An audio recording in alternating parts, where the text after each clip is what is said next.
The Horseman's Corner is an original production of Howard Hale Broadcasting, on the air since 1994 with over 7,000 episodes with people involved in the world of horses. Today, the program is hosted and produced by Nelseena Lehmann and Brian Hale. Visit horsemanscorner.com for more, including longer interviews exclusive to the web, full archives, our own equine podcast search engine, made possible by Van Hargis Horsemanship. I'm Howard's son, Brian, and we welcome you to the Horseman's Corner. We'll be back with today's guest right after this. I'd like to invite you to visit the website that we have for the Horseman. That's horsemanscorner.com. Good place to advertise, good place to go if you're looking for horse information. That's horsemanscorner.com. We're back with Nelseena Lehmann and Bruce Keller. There's the continuing education is huge. And, you know, you've heard people say for years that I learned something from every horse, and it's true. If you'll just pay attention, every horse will teach you something. And you know, a lot of what I'd learned up until the last 10 years has been a lot of stuff of what I don't need to do. But even though I was having success, it would scare me how much more success I could have had if I'd known now or known then what I know now. I think that's a lesson for all of us in a lot of things. But you know, things have changed around here. Even in the last couple of years, I've started doing some stuff that defies the standard. I don't know what's the word I'm looking for. Not expected, but the normal procedures to train horses. I've started doing things a little differently that kind of fly in the face of the standard stuff, and I seem to be getting along a little better. My horses like it a little better, and my horses are getting better, and that's the important thing to me. Well, that's a win. They say that in order to get results you've never had, you have to do things that you've never done. And exactly. That's a leap of faith all on its own. Yep.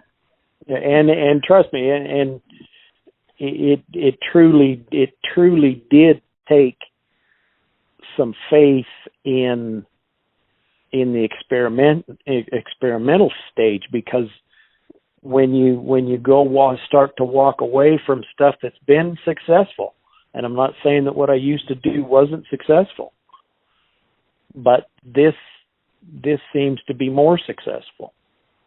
It just because it's easier for the horse to think about doing. Well, wasn't it you that told me that horse training's easy, make the right things easy and the wrong things hard? Well, that, and it's got to be effective to be understood. It's got to be understood to be effective.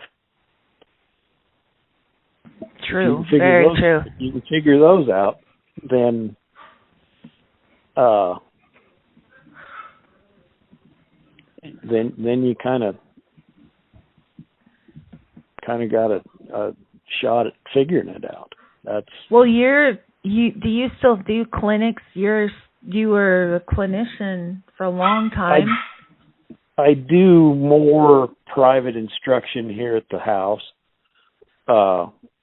just because I've got my cattle handy if we need it. The flag is set up in the barn, and it's easier, you know, to have somebody come in. You can kind of have a schedule.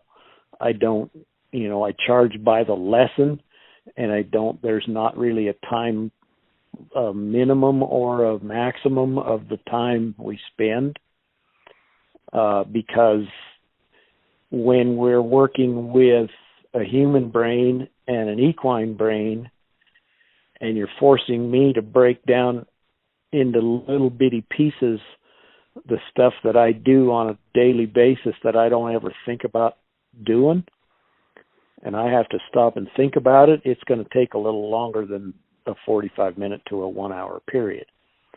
So when we start into stuff, and you know me well enough to know that I am fairly anal about how things are done. I'm not saying that my way is the right way or the wrong way or the only way, but it's the way that I want it done.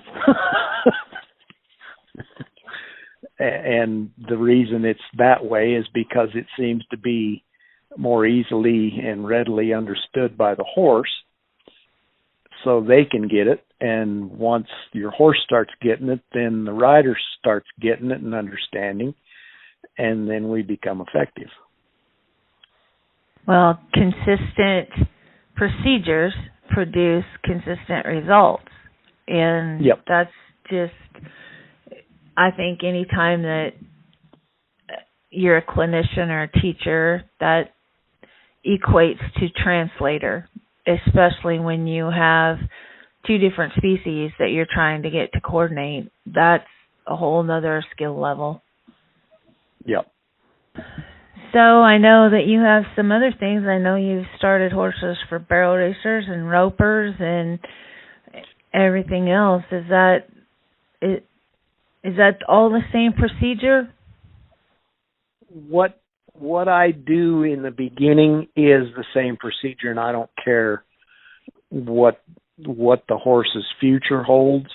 I think that the foundation that gets put in place in the beginning is going to serve him for the rest of his life. And if I don't have things in place to help him be successful, then I'm letting that horse down. And from there, once we've got the foundation in place, if he's talented enough to be a cutting horse, he'll be a cutting horse. If he's talented enough to be a rein cow horse, he can be a cow horse. If the customer wants him to be a barrel horse or a trail horse or whatever, I've got one coming in here in a month. Lady just wants him to be soft and supple and safe to ride on the trail. I kind of take a little pride in the fact that I don't have a string of blown up horses or castaways or throwaways behind me on my journey. I try to give every horse as much of an opportunity to be good as he can. If I do perceive that he's going to be dangerous for the person that owns him, I'm going to tell him, and then it's going to be up to them. If he's too dangerous for me to continue with, well, I'm going to send him home. But I don't physically blow one's mind up trying to get him to do something that he can't do. And I think that's important. Well, thank you, Bruce, for being with me today. I know we talked about it. It was kind of a short notice deal, and I appreciate your time spent here on the Horseman's Corner. Well, thanks for inviting me. I'm glad to share. That was Nelseena Lehmann with our guest, Bruce Keller. We'll be back with Van Hargis on segments 3 and 4 right after this. You're listening to the Horseman's Corner. Ag Search is back with a bold new look and even more reasons to get involved in this growing agricultural search engine. Ag Search is rural America's search engine.